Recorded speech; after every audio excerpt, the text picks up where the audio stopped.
Out this method of having about 6 girls from Chicago and 6 girls from Kigali get together and bring the girls from Chicago over to Kigali, spend a week there, have them experience what was going on in Rwanda, get a better understanding of the genocide, get an understanding of what children's and people's lives are like in a developing country, and see how strong and vibrant the country is, as well as its difficulties, and then importantly have the girls from Rwanda come back to the States with the kids from Chicago and see what Chicago was like and be able to share with people in Chicago what it meant to be a Rwandan youth with or caring about other youth with HIV.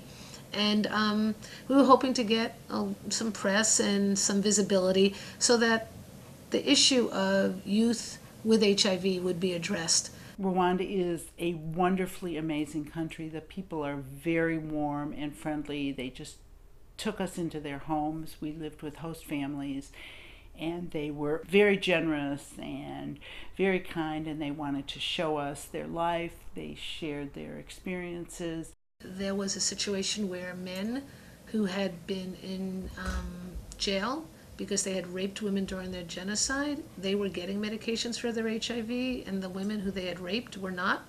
So it was sort of this major contradiction, and she felt that it was important to have doctors and advocates go over to Rwanda and sort of see if we could fast-track medication.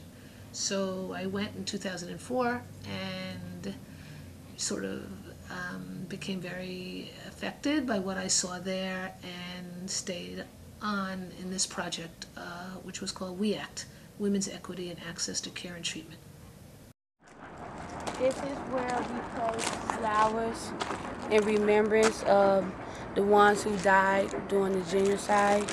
Buried throughout this landscape is 258,000 people. And when we came, we had a minute of silence to think about their memory. And then we placed the flowers to show that they are loved and appreciative.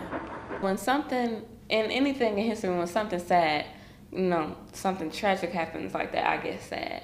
But being in a room with people that was directly affected by that incident and just being submerged into it, you feel like, you can feel sad or you can be sympathetic, but it's like, since we created this relationship between us, it impacts you in a way that you can't describe it. And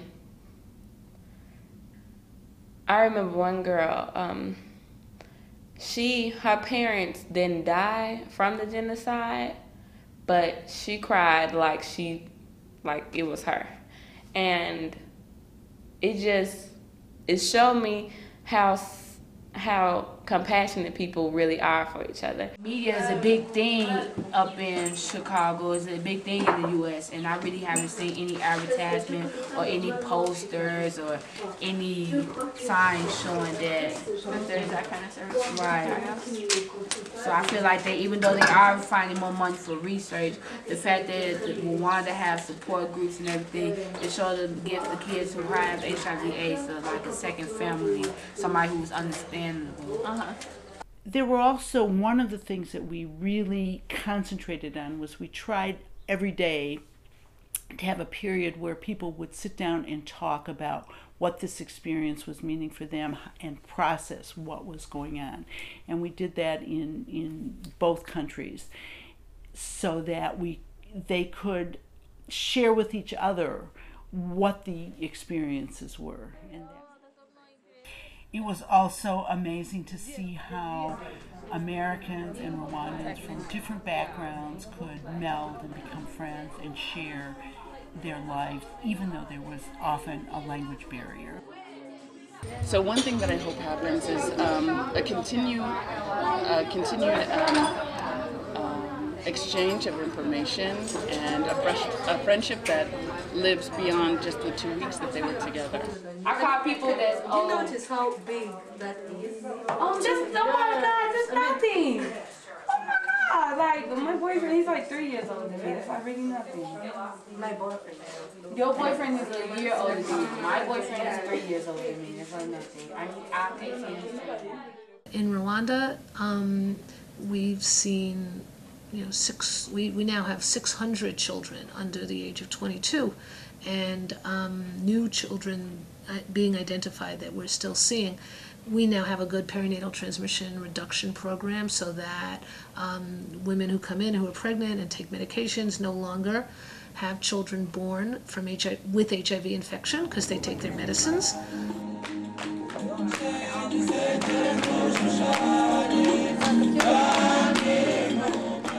WE-ACT exchange program seeks to nurture a unique international community by helping young women of Rwanda achieve a more positive, more powerful vision of the future and their place in it, giving young women of Chicago a larger sense of the world and their obligation towards it, and empowering the entire group to work together for the best collective future possible. Now, therefore, be it resolved that we, the mayor and members of the City Council of the City of Chicago, do hereby extend our heartiest welcome to the WE-ACT delegation for Rwanda and congratulate the WE-ACT participants for this remarkable global effort. The other part that was really amazing is just how the Chicagoland community contributed, supported, and continues to support and love this program. It's amazing that without the Chicago community, WE-ACT would, they get some large grants, but a lot of it is just from small donations, small craft shows. It's a wonderful pulling together of a community. Yeah, they were really excited about everything, and I just remember being like, yeah, that's nothing. This is nothing compared to your home. Because, Chicago's a pretty place. It has like attractions, but Rwanda is a truly beautiful place. Like, I wish my eyes could take pictures because I feel like even cameras can't really capture it. I was one of the group leaders that went to Rwanda, also one of the artists that led the mural project. I was one of the partner artists who designed and installed the murals both in Nachunga, a clinic in Rwanda, and also at the Core Center in Chicago, an HIV clinic for women and children.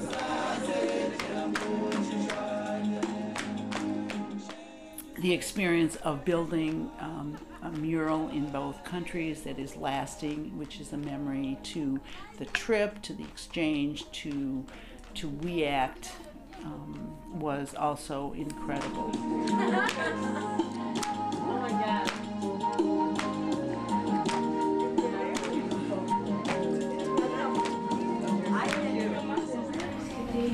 And I'm very glad to be able to go on this trip because it proved that it's possible to live your dreams, and I'm just 18 years old and I already lived out one of my life dreams, and it showed me that it's possible to do the things that you want and there's really nothing that can stop you. And my favorite thing about the trip to Rwanda was seeing the little kids and that how happy and open they are, and that it doesn't take much to make them smile. This kind of trip sort of epitomizes the work that WE-ACT does in Rwanda, because it allows the reality of the patients' lives to help determine what programs we should support and find resources for. It just made me look at the perspective which I was looking at, being ungrateful and taking things for granted. So it was an eye-opener for me. I feel very thankful for having been able to sort of rely on the Chicago community to make an incredible difference in the work we do in Rwanda through WE-ACT. I think the response to the girls' exchange, the support we had from individuals, from restaurants, from agencies, from the city, just was really been tremendous. And the group of people that has helped sort of keep that alive and continue that work, I think attests to the fact that Chicagoans are really very generous and caring group of people, and I look forward to that continuing. So this was a very meaningful trip for me. I realized that here in this country we have so much of everything, and you really don't need so much to be happy. You realize too that people move on having had the worst experiences imaginable, that we can't even imagine, that they can move on and build a life for themselves, although it's still kind of always in the background. People maybe don't talk about it too much, but there's always the issue of the genocide is there. People living with HIV is there. I had one student write a story about how between the ages of 12 and 17 she had been to 30 funerals in her life. And those kind of stories of what my kids go through, I think, what can we do? If something like restorative justice restored Rwanda after almost 1 million people being killed through the genocide, family and friends, can we use that practice here in Chicago, here in our schools, here in our country, actually, to try to repair relationships so that we can stop the violence and make our communities and our city and country stable.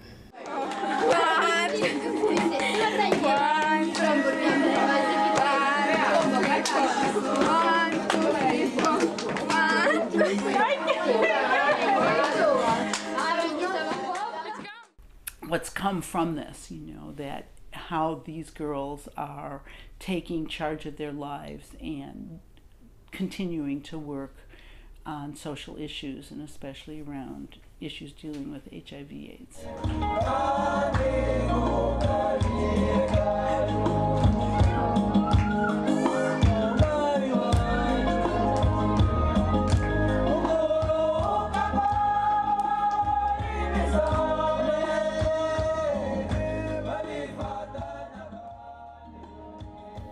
You just see how inspiring it is that youth can take an experience and grow and change and give back to their country and to their world.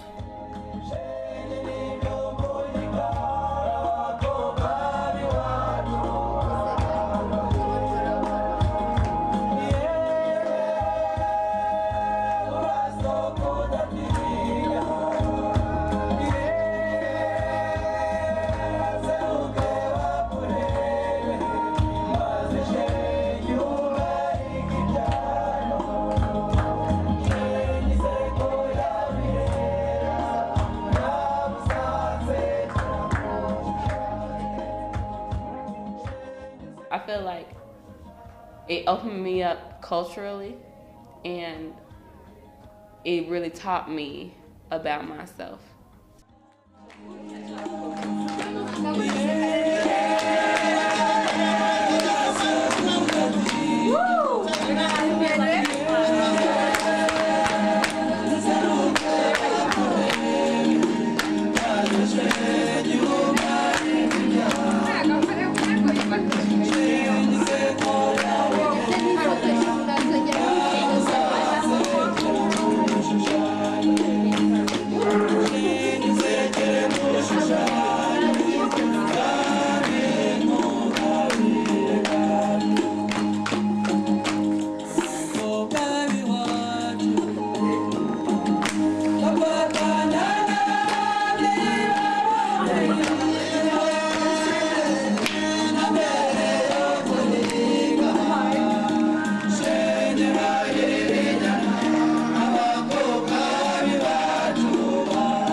Thank you.